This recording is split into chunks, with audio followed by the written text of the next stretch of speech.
종이었던 이스라엘이 출애굽을 합니다.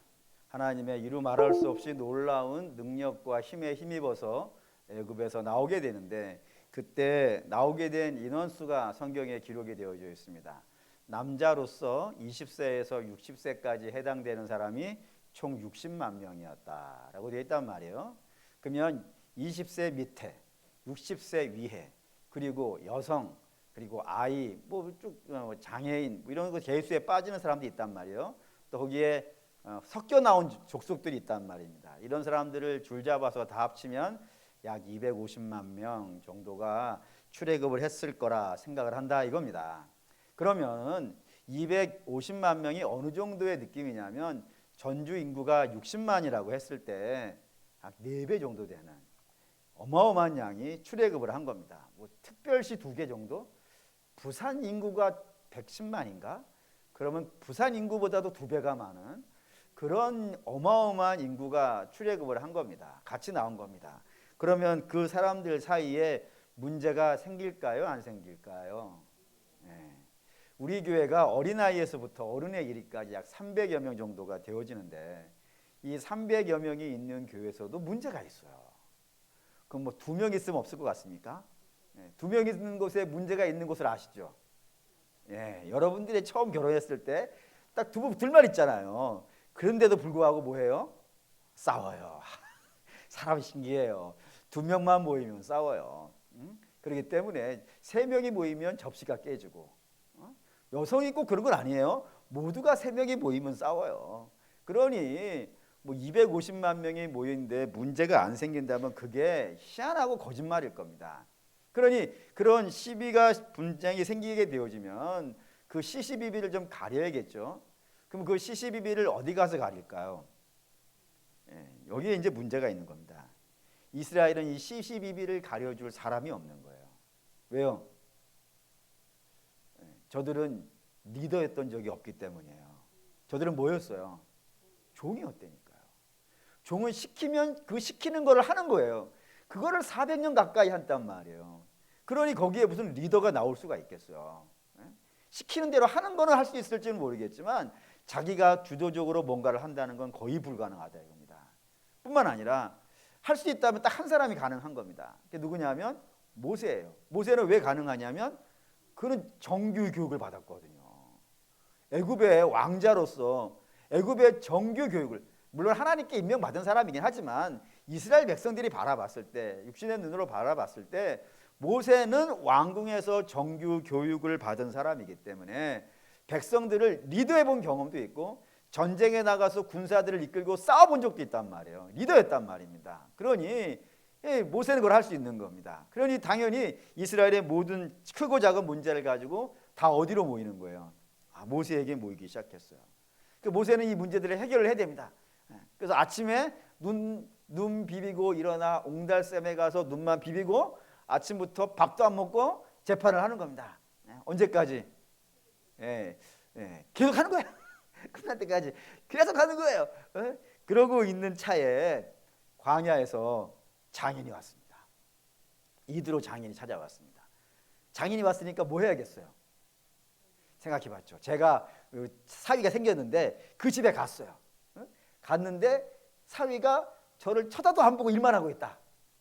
어떻게 하겠습니까? 역사를 쥐고 내가 왔는데 말이지 밥을 내놔야지 할 만한데, 어쨌든 모세가 그런 상황이었다 이거예요. 그걸 가만히 지켜보던 이드로가 모세에게 불러서 권면을 합니다. 어이 모서방, 모가 성이고 새가 이름 아니에요? 모서방, 당신 그렇게 하면은 당신 죽어. 아침부터 저녁까지 이것만 하고 있으니 이거 문제가 심각한 거 아닌가. 몸은 몸대로 피곤한데 판결은 판결대로 안 되고, 백성들은 모여가지고 이렇게 해달라고 하는데 그 해결이 안 되니까 백성들은 아침부터 저녁까지 기다리느라고 지치고 문제는 해결되어지지 않고 이러면 얼마나 이게 비효율적이고 공동체를 무너뜨리는 일이 되지 않겠는가. 그러니 모서방, 당신 당장 백성들 뽑으게, 사람들 뽑아서 저들의 역량에 맞게 일을 맡겨 라고 이렇게 권면을 한 겁니다. 그리고 그 권면에 뒤이어서 어떠한 결론들이 등장하는지, 이게 오늘 저와 여러분이 살펴야 될 내용인데, 먼저 22절 볼게요. 22절 읽겠습니다. 그들이 때를 따라 백성을 재판하게 하라. 큰 일은 모두 내게 가져갈 것이요 작은 일은 모두 그들이 스스로 재판할 것이니 그리하면 그들이 너와 함께 담당할 것이요 일이 내게 쉬우리라. 모세에게 쉬울 것이다 라고 했단 말입니다. 이 쉽다는 말은 편하다는 말도 아니고 쉰다는 말도 아닙니다. 집중한다는 말입니다. 모세는 재판하는 것 중요한 일입니다. 리더이기 때문에 백성을 재판하는 것 무엇보다도 중요한 일입니다. 그런데 모세에게는 재판하는 일보다 더 중요한 일이 있었습니다. 그게 뭘까요? 하나님의 뜻을 분별하는 겁니다. 이걸 얼마나 중요한지를 성경은 이렇게 설명해요. 이스라엘에 성소가 있죠. 성소가 있는데 성소는 두 군데로 나눠진다 했습니다. 하나는 지성소, 다른 하나는요 성소. 근데 그 중에서 법궤가 들어있는 곳은 어디? 지성소. 지성소에는 누가 들어가는 거예요? 대제사장이 들어가는 거예요. 1년에 한 번이 아니고 하루 들어갑니다. 하루 4번 들어가게 돼 있어요. 4번을 들어가면서 제사를 하는데 어쨌든 하루에 한 번, 1년에 한 번 하루 들어가는 거라 이 겁니다. 그 들어가서 뭐 하는 걸까요? 죄를 속하고 하나님의 뜻을 받아오고, 이런 일을 대제사장이 1년에 딱 하루 합니다. 365일 중에 하루 합니다. 모세는요? 모세는 몇 번 들어갔을 것 같으세요? 모세는 시시때때로 들어갑니다. 하루가 아니에요. 한 번도 아니고, 본인이 들어가고 싶을 때는, 하나님이 부르실 때는 언제든지 지성소에 들어가서 하나님을 대면해서 하나님의 뜻을 받아야 됐어요. 굉장한 특권이죠. 굉장한 예외예요. 왜 이 예외가 모세에게 적용됐을까요? 그 이유는 이스라엘이 지금 광야에 있기 때문에 그렇습니다. 광야는 한 번 길을 잘못 들어서면 망하는 길이에요. 그래서 늘 어디에 집중하고 있어야 되는 겁니까? 하나님께 집중하고 있어야 돼요. 늘 하나님께 집중해서 하나님의 뜻이 어디에 있는지, 하나님 우리에게 무엇을 이야기하시려고 하시는지, 그거를 그 어떠한 것보다도 집중해야 되는 거예요. 그래서 백성들 재판하는 것보다 이게 훨씬 더 중요한 일이에요. 그래서 그걸 늘 하기 위해서 지성소에 언제든지 주님이 부르실 때마다 들어가야 됐고, 본인이 하나님께 묻고 싶을 때마다 들어갈 수 있는 특권을 받았다 이겁니다. 이게 제자들도 마찬가지였어요. 제자들이 사도행전 6장에 보면은 교회를 섬기는 중에 문제가 하나 발생되었다고 되어 있습니다. 그 문제는 뭐냐면 과부를 구제하는 거였습니다. 이 과부를 구제하는 것 중요한 일이겠어요? 안 중요한 일이겠어요? 중요한 일이에요. 과부를 구제하는 것도 중요하지만 또 하나 중요한 이유는 재정이 쓰이거든요. 여러분, 교회 재정은 물론 하나님이 주신 것이긴 하지만 성도들이 헌금한 거예요. 근데 그 헌금을 하려면 돈을 벌어야 되는 것 아니겠어요? 그래서 돈을 버는 것이 쉽지 않죠. 굉장히 어려운 일이에요. 그렇게 어렵게 헌금해가지고 벌어서 교회에 헌금한 것인데, 그 헌금한 것이 잘 사용이 되어져야 되지 않겠어요? 그러니 이 담당 목사로서 제일 해야 될 일 중에 하나가 뭐냐면은 이 교회 재정이 잘 사용되는지 그거를 점검하고 확인하는 것 굉장히 중요한 일이라 이겁니다. 그러니까 사도들도 마찬가지였다 이거예요. 그래서 그거를 누가 하는 거예요? 중요하니까 본인들이 하기 시작했어요. 본인들이 하다 보니까 여기 이제 문제가 생겼어요. 아마 이 돈 쓰는데 사도들이 저만큼 젬병이었던 것 같아요. 그래가지고 자기들 나름대로는 잘한다고 하고 있는 거예요. 잘한다고 하고 있는데 그 구제에서 자꾸 빠지는 사람들이 있는 겁니다. 그래서 처음에는 뭐 사도님들께서 뭐 그냥 우리끼리 하는 게 우리가 하죠. 아, 목사님이 바쁘신가 봐. 여러분들 선한 마음이 있으시잖아요. 제가 이렇게 하다가 실수하면 여러분 그러잖아요. 아, 우리 목사님 바쁘셔서 그런가 봐. 바쁘셔서 생일 카드 나랑 잊어버렸나 봐. 예. 아, 바쁘셔서 그런가 봐. 그렇게 하는 거예요. 근데 이게 계속 빠지네, 한 번만. 예? 어떻게 이상하게 해가지고 계속 그 분만 빠지는 거예요. 그러면 이제 여러분 마음 어떻게 들어가는 거예요?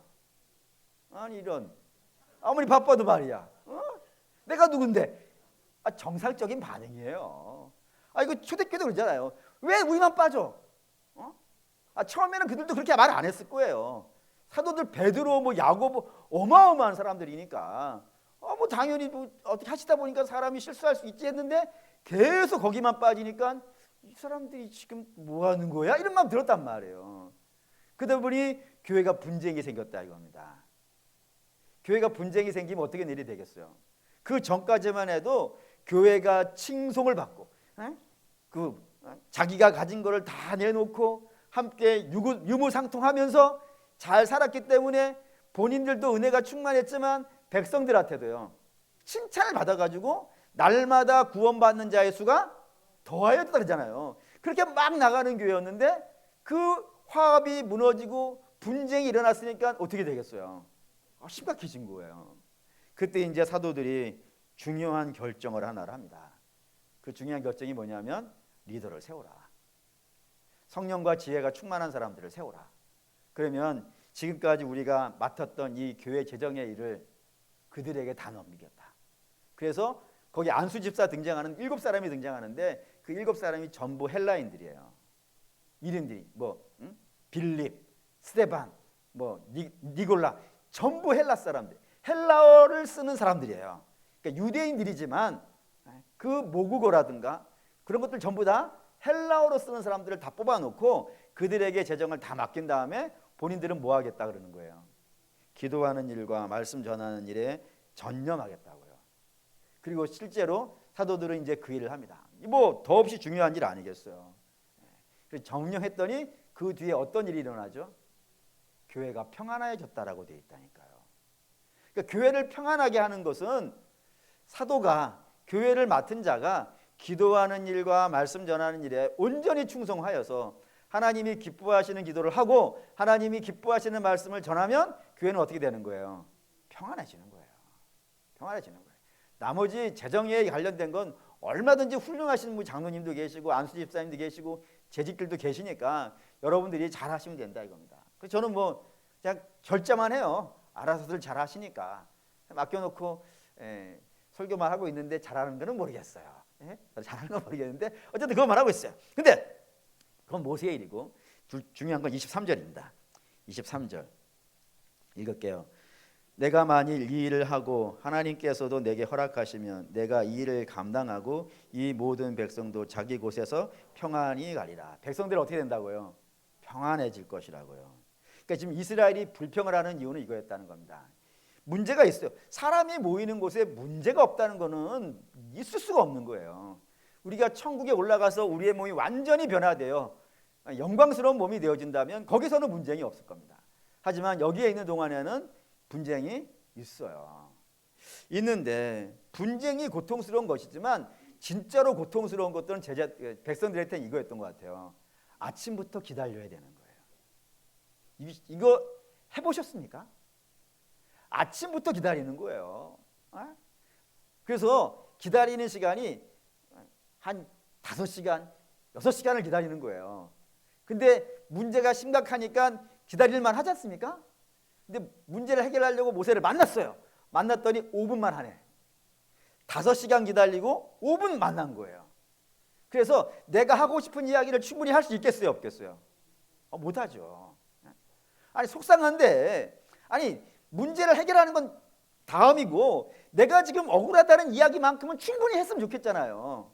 근데 그것도 할 수 없이 대충 듣더니 이렇게 하고 가버리라 그러니 이게 백성들에게는 더 속상하고 힘든 문제였던 것 같다 이겁니다. 네, 그거를 해결해 주는 거예요. 누가요? 모세 너희가 중간 리더들을 잘 세워서 그들로 하여금 백성들을 만나서 저들이 하는 이야기, 무슨 이야기를 하는지, 어디가 속상하고 어디가 괴로운지 충분히 들어주라고. 그럼 거기에 평안함이 있을 거라 한다는 겁니다. 그 역할을 우리 구역장과 인도자들이 하시는 거라 이겁니다. 제가 우리 교회에 와서 제일 처음 유일하게 당황했던 어려웠던 사건이 있습니다. 다른 건 아무것도 어려운 게 없었습니다. 딱 하나가 한 3년 정도 굉장히 어려웠고 이해도 안 되고 납득도 안 되는 그런 어려운 문제가 하나가 있었습니다. 혹시 아시는 분이 있으실까? 저 혼자 몇 번 얘기한 것 같긴 한데 정말 어려웠던 거 뭐냐면 밥을 혼자 먹는 겁니다. 별 감동이 없으시지만 제가 밥을 먹으면 제 앞에 사모님이 앉아있든지 또 우리 교육자들이 앉아있든지 장로님들이 앉아있는 것 왜 전부 다 멀리 가는 거예요. 저는 이게 이해가 안 됐어요. 왜냐하면은 제가 군산에 있을 때까만 해도 제가 밥 먹으면 제 청년들 스태프들이 제 옆에 와서 밥 먹으려고 티켓을 끊었어요. 잘 나갔어요. 어마어마하게 잘 나갔어요. 저거 밥 먹는 게 걔네들은 소원이었어요. 그 정도의 대접을 받고 있다가 우리 교회 또 왔더니 다 멀리 가시는 거예요. 제가 쫓아낸 것도 아닌데 어이 어이 하면서 멀리 가시는 거예요. 가급적이면 더 멀리 가시는 거예요. 가장 충격적이었던 것은 청년부 수련회를 갔어요. 그래서 저는 이제 제가 이제 그때까지만 청년부 담당을 했었으니까 작년까지만 해도 설교를 딱 끝나고 제가 갈라 그러면 애들이 못 가겠어요. 식사하고 가시라고.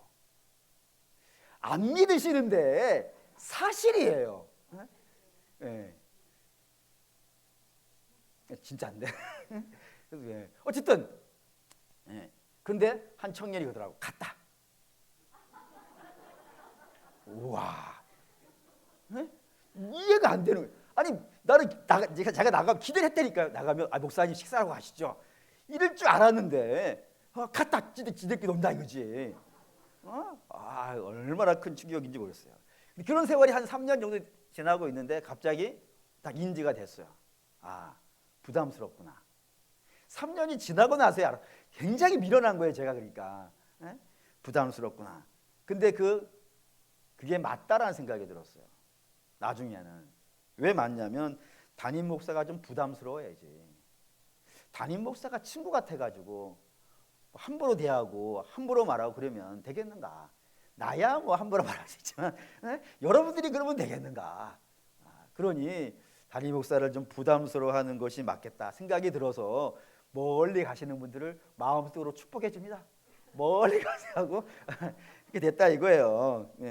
그러다 보니까 자연히 성도들하고의 관계가요 뭐 쉽진 않죠. 당연히 여기 계시는 분들이야 그나마 저를 많이 만나시는 분도 그런데 뭐 그렇지 않은 분들이야 뭐 말해 뭐 하겠어요.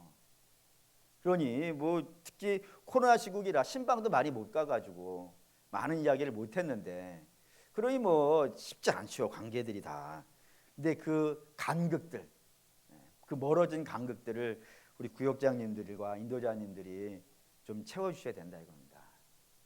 그래서 하나님 말씀 잘 준비해서 여러분들은 저보다 더 은혜롭게 전달할 수 있을 것 같아요. 왜냐하면 그분들하고 구역 식구들하고 잘 아시잖아요. 그들이 어떤 형편이 있는지 잘 아시니까 더 사랑하는 마음에서 잘 전달해 주실 수 있을 것 같고 교회가 어떤 방향으로 나가겠다고 하는 것들을 여러분들은 누구보다도 잘 알고 계시잖아요. 그럼 그것들을 성도들이 납득 못하시는 분도 있을 수 있다 이겁니다. 그런 분들에게 잘 좀 이야기해 주실 수 있고 또 사랑도 더 많이 할 수 있지 않습니까? 구역 예배라는 건 좋은 게 뭐냐면은 시작하는 시간은 있지만 끝나는 시간은요. 혹시 구역 예배도 1시간 만에 다 끝내고 집에 가시나요? 그러진 않죠. 우리 예배야 뭐 현실적인 문제가 있기 때문에 1시간 뭐 길어야 1시간 반에 끝나지만 구역 예배는 얼마든지 원하시는 것만큼 할 수 있지 않습니까? 그때에 많은 사랑도 나누어 주시고 또 예배 드리고 나서 뭐 간식 타임도 있으니까 그때에 그 성도들의 이야기도 좀 많이 들어주십시오. 어디 가서 이야기하겠어요? 특별히 믿음이 있는 사람들에게 그냥 세상 친구는 있겠지. 그래가지고 세상 친구들 통해서 뭐 세상에 이런저런 뭐 이야기를 할 수 있을지는 모르겠어요. 하지만 믿음에 관련된 이야기, 내가 가지고 있는 문제를 어떻게 믿음으로 접근해 갈 수 있는지, 하나님의 도움을 어떻게 구하고, 여러분들에게 믿음의 수준이 그래도 교회에서 인정해 주시니까 구역장과 인도자의 레벨까지 올라오신 것 아니겠어요. 여러분 스스로를 나는 별 볼 일 없어라고 생각하지 마십시오. 여러분들이 스스로를 별 볼 일 없다고 생각하면 임명한 제가 창피해져요. 여러분들은 제가 봤을 때 충분히 주님의 교회를 담당할 수 있는 분들이라고 믿기 때문에 임명을 했다 이겁니다. 그러니 성도들이 구역 성도들이 이런저런 답답한 문제, 좋은 문제, 기쁜 문제 뭐 하여튼 별 얘기를 다 하면은 그거 많이 들어주시면서 믿음으로 안내해 줄 수 있는 그러니까 이야기가 뭐 이런저런 뭐 밥 먹는 이야기를 가다가도 결국에는 다 어디 가서 끝나야 되는 거예요. 예수님의 십자가 앞에서 예수님 만나는 이야기로 그렇게 여러분들이 좀 끌어와 주셔서 이야기를 해주실 수 있으면 얼마나 좋을까. 또 인격적인 교제를 많이 쌓을 수 있죠. 인격적인 교제를 많이 쌓아서 성도들 하나하나를 사랑해주고 아껴주고 그런 역할들을 여러분들이 중간중간에서 해줄 수 있지 않겠는가라고 생각이 된다 이겁니다. 그게 왜 중요하냐면 성경에도 이런 표현들이 있으니까 한번 해보죠. 그 로마가 작은 도시 국가인데 그 도시 국가가 세계를 점령한 이유라고 하는 내용의 책들이 있어요. 여러 가지가 있죠. 막 로마가 하루아침에 이루어진 것이 아니듯이 그렇게 대제국이 되어진 데는 굉장히 많은 내용들이 들어있어요. 그런데 그 중에 하나 꼭 제가 마음속에 새기고 있는 게 하나가 있습니다. 그게 뭐냐면은 센투리온이라고 하는 사람이 있습니다. 센투리온. 어떤 느낌이 오시나요? 센투리온. 이게 누구냐면 백부장입니다. 이 백부장이라고 불리는 사람들이 중간 리더들인데 이들의 인격이 굉장했다고 되어 있어요. 일반 역사책에 저들의 리더십과 인격과 능력이 대단한 사람들이었다라고 되어 있단 말이에요. 근데 그거를 따라한 건 아니겠지만 성경에도 백부장은 꽤 좋은 이미지로 등장한다 이겁니다. 예를 들어서 한 집에 종이 중풍병에 걸렸어요. 그때에 예수님께 와서 우리 집에 종이 중풍병에 걸렸는데 좀 고쳐주시죠 라고 해서 주님께서 그래? 그럼 니네 집 가자. 그랬더니 그 사람이 뭐라 그랬냐면 나도 누구 밑에 있는 사람이고 내 밑에도 사람이 있다고. 그래서 이 사람 보고 오라 그러면 오고 저 사람 보고 가라 그러면 간다고. 나도 그런다고. 당신도 할 수 있지 않냐고. 그냥 말씀만 하시라고. 그럼 병 떠나지 않겠냐고. 그 말을 들은 주님께서 뭐라 그러신 거예요? 이스라엘에 이만한 자가 없다. 그 사람이 백부장입니다. 또 뿐만 아니라 이런 이야기도 있어요. 예수님이 십자가에 달리셨을 때 모두가 다 손가락질 하잖아요. 막 손가락질하고 있는 그때에 딱 한 사람이 이는 하나님의 아들이구나 라고 말했던 사람이 있습니다. 그게 누구예요? 백부장이에요. 범죄자가 죽으면 그 시신은 누구의 소유가 되냐면 국가의 소유가 됩니다. 그래서 국가가 처분합니다. 근데 예수님의 시신을 일반적으로 하면 로마가 다 챙겨가서 없애요. 왜냐하면은 그 시신을 그 십자가형이라고 하는 것 자체가 거의 중범죄거든요. 그래서 이걸 없애야지. 혹시 이걸 사람들이 해주면은 그 시신을 가지고 막 데모를 하고 그럴 수 있단 말이에요. 그래서 시신을 없애는데 그 시신을 없애지 않고 아리마대 요셉에게 내어준 사람도 백부장입니다. 또한 가이사라에 살고 있는 그래서 베드로를 우리 집에 와서 설교해 달라고 부탁했던 고넬료 그 사람도 백부장입니다. 또 바울이 로마에 압송되어 갑니다. 압송되어 갈 때 배를 타고 가는데 배에는 주인이 있어요. 일반적인 주인을 뭐라 그러죠? 선주라 그래요. 배의 주인, 선주가 있고 또 선주는 배의 주인이지만 실제로 배의 키를 잡고 있는 사람이 있습니다. 그 누구예요? 선장이에요. 이 두 사람이 배의 운명을 쥐고 있는 사람입니다. 근데 이 배의 운명이 바뀌는 순간이 있어요. 언제 바뀌냐면 이 배에 로마 공무원이 타면 로마 공무원이 이 배를 로마로 가자라고 할 수가 있는 거예요. 그래서 로마 공무원이 가장 중요한 그런 직책이 되어진단 말입니다. 근데 바울을 압송하니까 로마 공무원이 압수한 거 하잖아요. 그래서 배를 태워서 가는데 그 배가 풍랑을 만났습니다. 풍랑을 만나가지고 막 배가 뒤집어지니 엎어지니 막 이런 때거든요.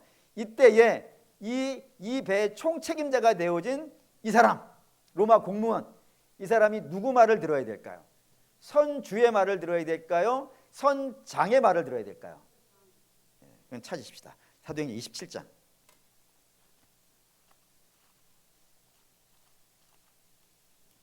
사도행전 27장 9절에서부터 11절. 사도행전 27장 사도행전 27장 9절에서 11절 읽겠습니다. 여러 날이 걸려 금식하는 절기가 이미 지났으므로 항해하기가 위태한지라 바울이 그들을 권하여 말하되 여러분이여 내가 보니 이번 항해가 화물과 배만 아니라 우리의 생명에도 타격과 많은 손해를 끼치리라 하되 백부장이 선장과 선주의 말을 바울의 말보다 더 믿더라. 백부장이 바울의 말보다 선장의 말을 더 믿어가지고 그렇게 못난 짓을 했다 이겁니다. 근데 못난 짓 해가지고 배가 퐁상 뒤집어진 거예요. 그러다 바울이 이렇게 해가지고 쭉 끌려온단 말입니다. 그러니까 모든 시기가 이런 식으로 등장을 해요. 그러니까 미련한 부분도 없지 않아 있어요. 그런데 미련한 것도 당연히 있지만 좋은 점이요. 백부장을 더 많이 써놨단 말이에요. 이해가 되셔야 돼요. 그러니까 성경에서도 백부장 하면 꽤 좋은 이미지를 갖고 있단 말입니다. 그러게 그런 백부장들이 많이 활동함으로 인하여서 로마가 잘 되었다. 이렇게 이야기를 한다 이거예요. 그런 관점에서 본다면은 제가 우리 교회의 미래를 굉장히 낙관하는 사람입니다. 세 가지 이유가 있기 때문입니다. 제 나름대로예요. 이거 하나님 말씀이 아니고 제 나름대로 우리 교회의 미래를 낙관하는 세 가지 이유는 첫째, 우리 교회는 복음이 있는 교회라고 믿기 때문입니다. 두 번째, 우리 교회를 낙관하는 이유는 우리 교회는 좋은 장로님들이 있습니다. 제가 지금까지 만난 장로님들 중에서 가장 훌륭한 장로님들이 우리 교회에 있습니다. 그건 진짜입니다. 그리고 세 번째는 구역장과 인도자 여러분들이 있기 때문입니다. 이건 진짜일까요? 아니면 제 환상일까요? 여러분들이 오래 증명해 주셨으면 좋겠습니다. 저는 아주 미래를 낙관합니다. 여러분들이 지금까지 잘 해오셨던 것처럼 앞으로도 잘 해주실 거라 믿기 때문에 아주 낙관하고 있습니다. 여러분이 백부장입니다. 바울의 말을 안 믿어줬던 그런 백부장 하지 마시고 신실한 주님이 칭찬받는 그런 백부장으로 세워져 가시기를 주의 이름으로 축원합니다. 마지막 세 번째가 있는데 19절에서 20절 볼게요. 출애굽기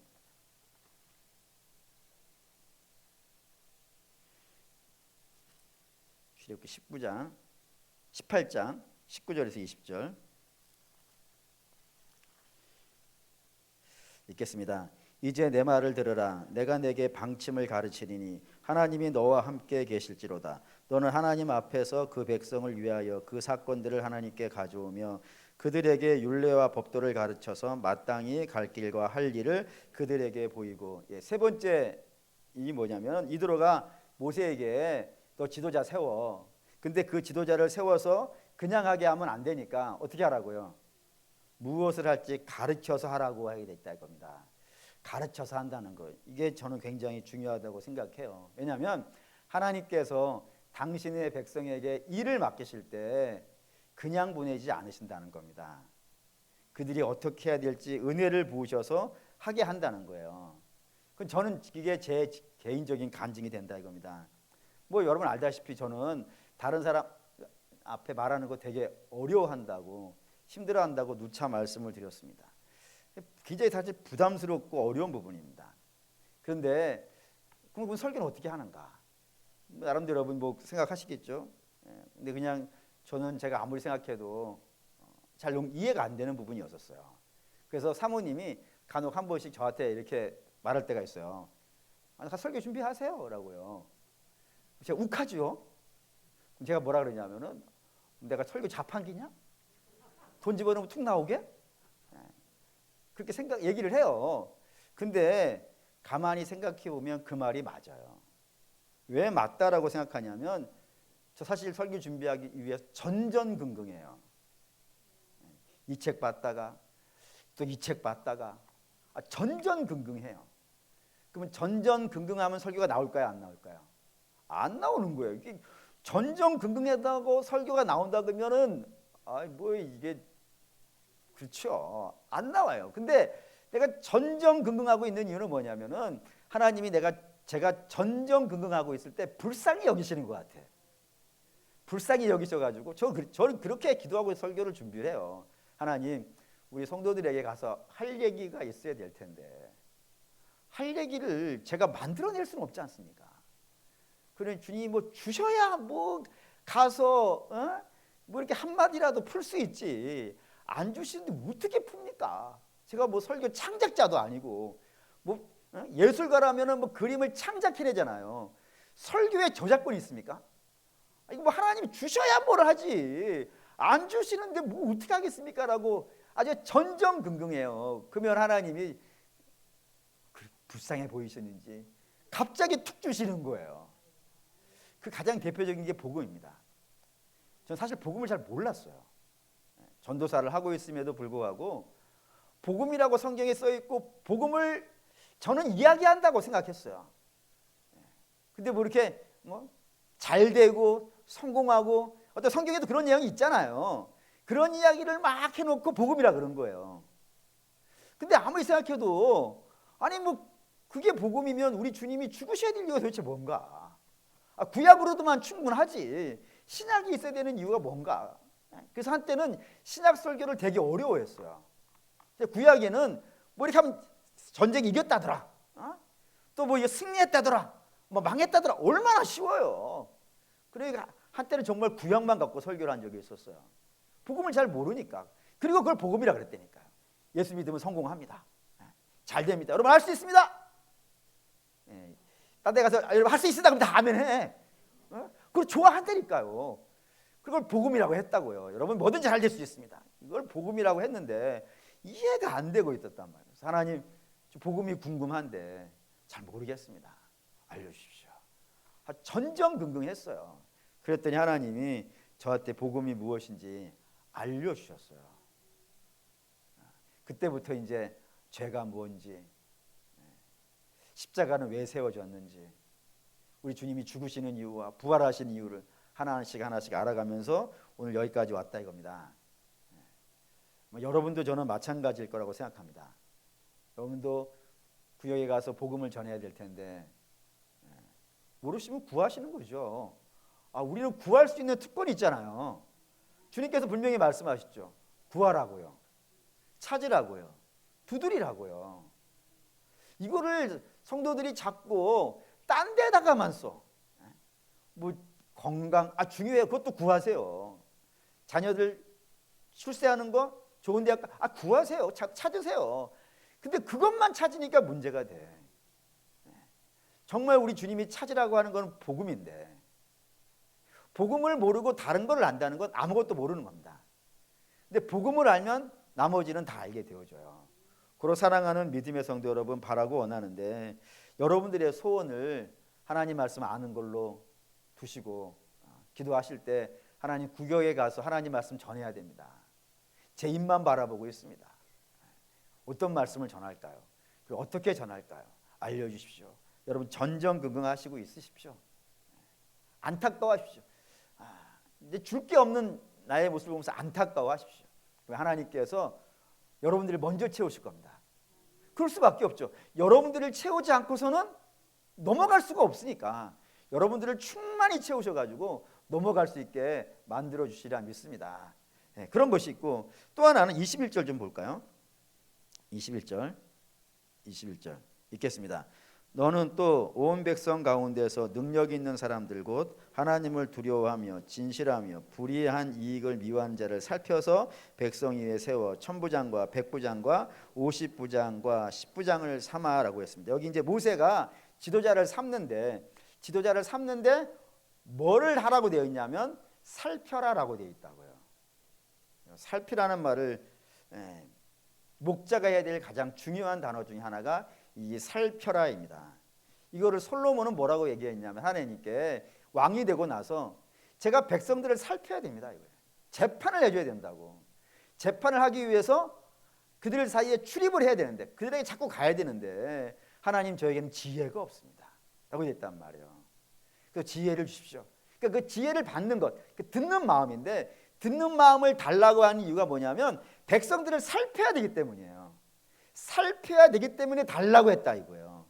그리고 그거 달라고 한 백성을 살피기 위해서 달라고 한 솔로몬에게 하나님께서 주셨다라고 되어 있단 말입니다. 그러니까 뭐가 문제? 받는 게 문제예요? 살피는 게 문제예요? 백성들의 문제를 살피는, 그걸 살피기 위해서 달라고 했다 이거예요. 이게 중요하다 이겁니다. 이게 중요해요. 요한복음 10장 볼까요? 요한복음 10장. 우리 주님을 선한 목자라고 합니다. 근데 그 선한 목자를 성경은 이런 식으로 설명해 놓은 것을 보실 필요가 있어요.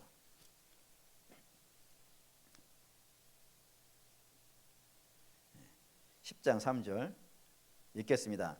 문지기는 그를 위하여 문을 열고 양은 그의 음성을 듣나니 그가 자기 양의 이름을 각각 불러 인도하여 내느니라. 처음에 이 말씀을 저는 하나님만 그렇게 할 수 있을 거라고 생각했어요. 왜냐하면 양이 있잖아요. 양은 얼굴이 똑같아요. 제가 얼굴이 똑같다는 걸 언제 알았냐면은 몽골에 갔더니 양이 쫙 있잖아요. 근데 양이 똑같아요. 그래서 구별이 안 돼. 심지어 이게 수컷인지 양컷인지도 얼굴 봐서 모르겠어. 그런데요, 그 동네 목자들은 알더라 이거예요. 그 100여 마리가 있는 양들을 다 알고 있더라고요. 그래서 물어봤죠. 내가 어떻게 알았습니까? 그랬더니 이걸 왜 모르냐는 거예요. 맨날 보는데. 맨날 얘네들만 보는데. 그러니까 보니까 실제로 그래요. 초원에 아무것도 없어요. 그러니까 이쪽 내가 살고 있는 여기 게르인데 요 게르가 있고 다른 게르까지 만나려면 며칠을 걸어가야 돼. 그러니까 주변에 아무것도 없어. 그래서 그분들이 할 수 있는 일은 맨날 뭐예요? 양만 보는 거예요. 그러니 안더라 이거예요. 그러니까 주님이 우리를 늘 아시는 이유는 물론 그분이 하나님이세요. 하나님이시니까 모르시는 건 아니에요. 그런데도 불구하고 성경은 이렇게 설명한다니까요. 졸지도 아니하시고 주무시지도 아니하시고 머리털까지 세신다고요. 하나님 우리를 주목하신다니까요. 늘 살피시고. 물론 그것 때문에 이름을 부르시는 건 아니겠지만 성경은 그렇게 설명을 하고 있다니까요. 그래서 아는 것처럼. 그리고 우리 주님께서 우리에게 맡기신 게 있죠. 너도 양을 치라고요.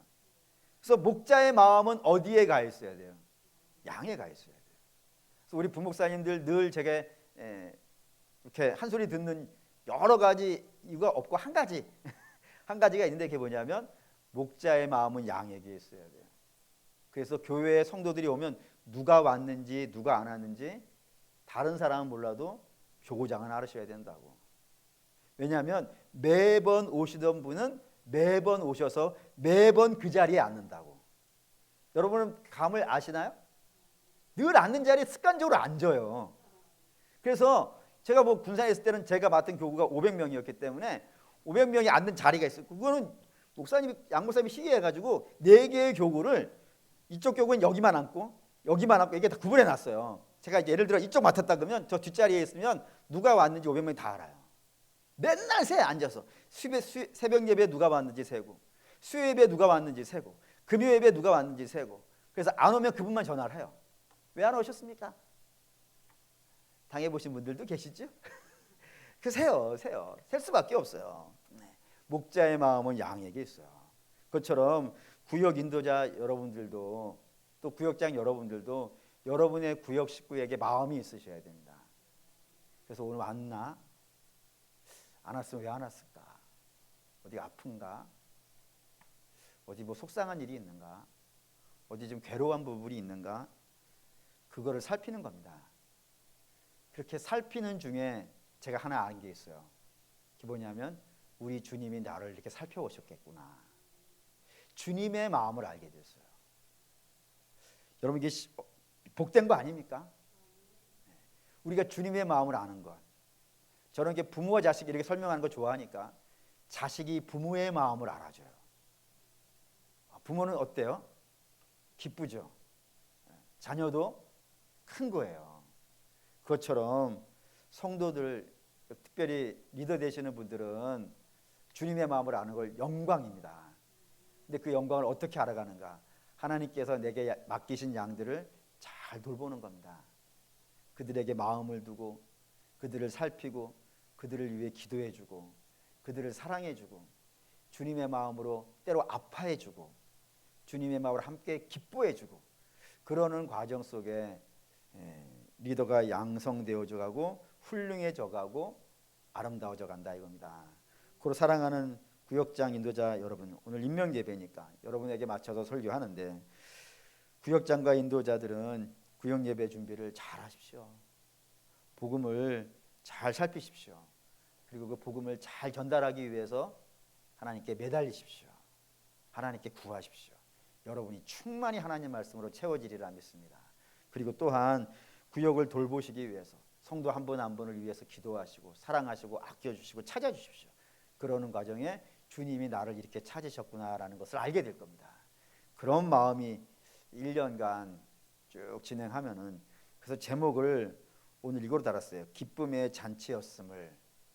제가 이걸 달아놨으니까 뭐 구역장과 인도자 예배가 이거 관계 있을까 생각하셨겠지만, 복음을 충만하게 알게 되어지고 주님의 마음을 알게 되어진다면은 구역장과 인도자 한 것 잘한 거죠. 영혼 맡아가지고, 물론 그 영혼 맡아가지고 섬기는 돌아 굉장히 힘들 때도 있을 거예요. 뭐 자식도 내 마음을 아프게 하는데, 자식도 마음을 아프게 하는데 뭐 아닐 수, 뭐 누구나 그럴 수 있는 건 아니겠어요. 근데 그렇게 하에 가는 과정 속에 우리가 하나님 말씀을 알게 되어주고 하나님이 애타게 나를 찾아오셨다는 사실들을 알게 되어진다면 그보다 더 기쁨이 뭐가 있겠습니까? 그래서 제가 제목을 그렇게 달았어요. 1년간 그렇게 잘해서 여러분들이 2023년 구역장과 인도자 한 것을 내가 좀 잘했다, 참 좋은 시간이었고 내게 참 유익했고 내겐 잔치였구나, 이렇게 여겨질 수 있는 1년이 되어진다면 참 영광스럽지 않겠습니까? 그런 해가 되시기를 주의 이름으로 축원합니다. 아멘. 기도하겠습니다.